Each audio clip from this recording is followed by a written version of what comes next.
Time for a kidThunder VG Reviews episode. Stay tuned and watch the show.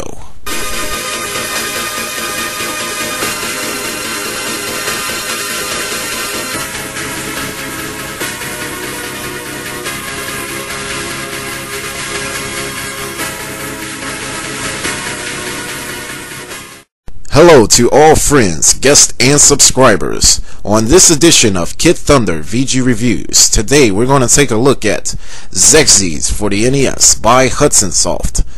Along with me in this review, we're going to have Austin Mackert, who is going to commentate on this review too. He's already did a gameplay and talk video about this game, and with me on this review, he's also going to do his own views and opinions about this game too. So, ladies and gents, please welcome Austin Mackert to the show.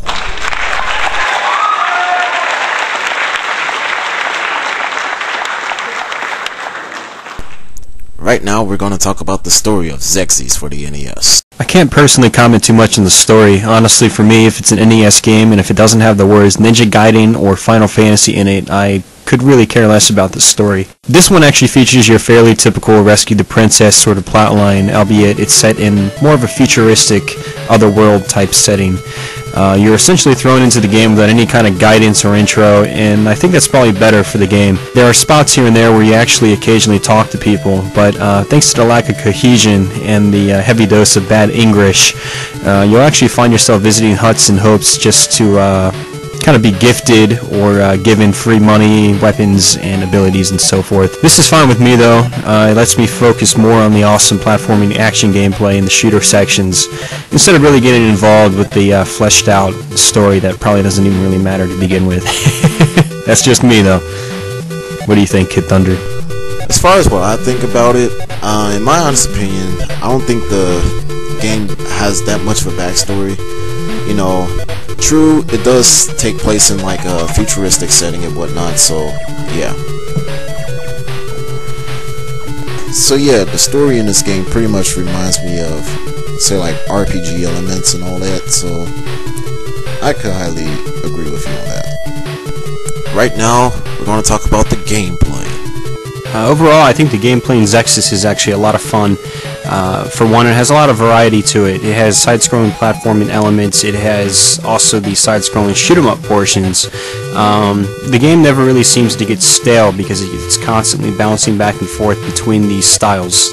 Tack onto that the fact that the game controls actually very precisely. If you die in this game, it's really all on you. It's all your fault. It's really easy to get the hang of the controls. There's not much you really have to do. It's for the most part, your standard side-scrolling action gameplay. You move left, you move right, you jump, you can duck, you can shoot. One of the cool things I like about this game, though, is you can also aim up and shoot up to hit guys that are above you. Meaning you don't always have to try to jump and attack a guy. You can just get underneath him and shoot up. Second, holding up as well also lets you jump twice as high. So there's a little bit of variety in how you maneuver through the game, which is also pretty cool. Another element that really adds to the gameplay portion is how the game actually introduces abilities and new weapons. Each world you get to actually provides you with a brand new weapon and ability, and yeah, these weapons are actually quite varied. You have weapons that can shoot through walls, you have weapons that bounce off walls, you have other weapons that I just can't really explain. You have to see it or use it in action. Same with the abilities. There's quite a few unique abilities you get, such as an ability that lets you sort of walk on air for a little bit. There's one that doubles your character, so you can shoot out double the firepower, and there's quite a few abilities and weapon power-ups like that which really enhance the overall gameplay experience.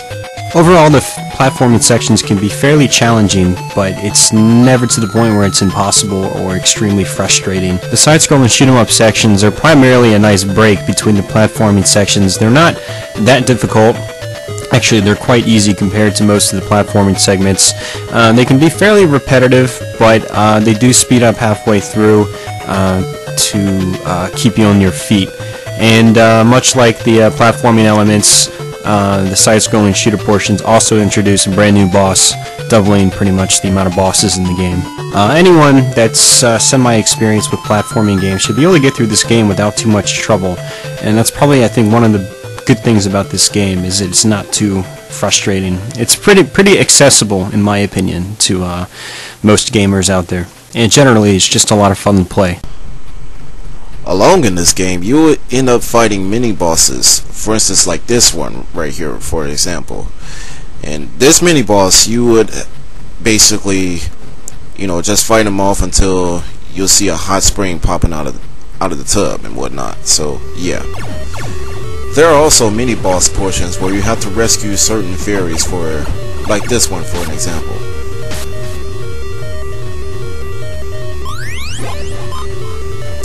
So if you defeat a mini boss when you're rescuing a fairy or a hot spring, you will receive a certain reward in terms of money, whether it's 40 E's or 50 E's. So, or in this way, 50 E balls or whatever. That's what they call it in this particular game. The final stage in this game, as mentioned, is pretty much the obviously hardest part of the game, as you would know.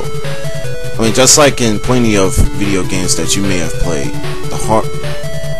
the hardest stage would be the last stage right here. And the real reason being is that you might end up getting lost in the stage, but I'll kind of tell you why. In fact, on the last stage, you will have to fight 3 particular guardians on this stage before you get to the final boss in the game. And they're quick, so you better watch out for them.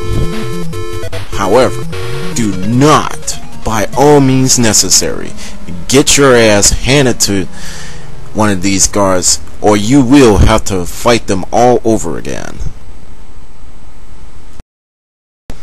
As far as boss battles go by in this game, come to think of it, it is actually pretty much a breeze to beat.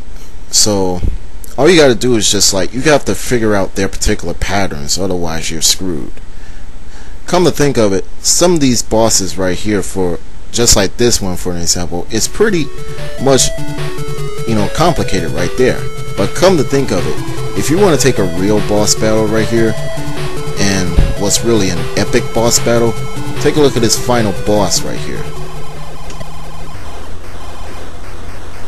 So if you want to finish this guy off with ease, come to think of it, you gotta watch out for his bullet attacks. I mean, which is obviously his bullet projectiles, which obviously he shoots in 6 bullets, you know. But if you die while fighting him, you gotta fight the guardians and this final boss all over again. However, once you beat the final boss, you get to rescue the Queen of Xexyz.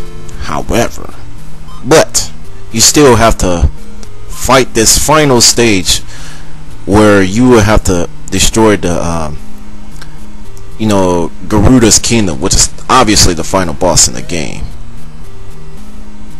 And let me tell you this, the final boss is really a heated battle, so you have to be right up on your feet, you know, in order to like defeat the final boss right here. Come to think of it, this is the true final boss of this particular game. So you're actually in the ship and you have to shoot that, you know, target thing where all the bullets are coming out of, and also avoid getting hit. However, you have to be very quick, have lightning quick reflexes while destroying him and all that. Well, and there you have it. You've destroyed Xexyz's kingdom right then and there. So you finally get the epilogue of this particular game right here. So there you have it. And once you get the ending part of this game right here, once you finish this game, pretty much you're presented with 2 passwords. One is a shoot 'em up rush mode, and the other one is a boss rush mode. So be my guest and complete that. So here's the end of part 1, you guys. Stay tuned for part 2 as me and Austin will delve into the graphics and the design, soundtrack, presentation, and final verdicts of this game.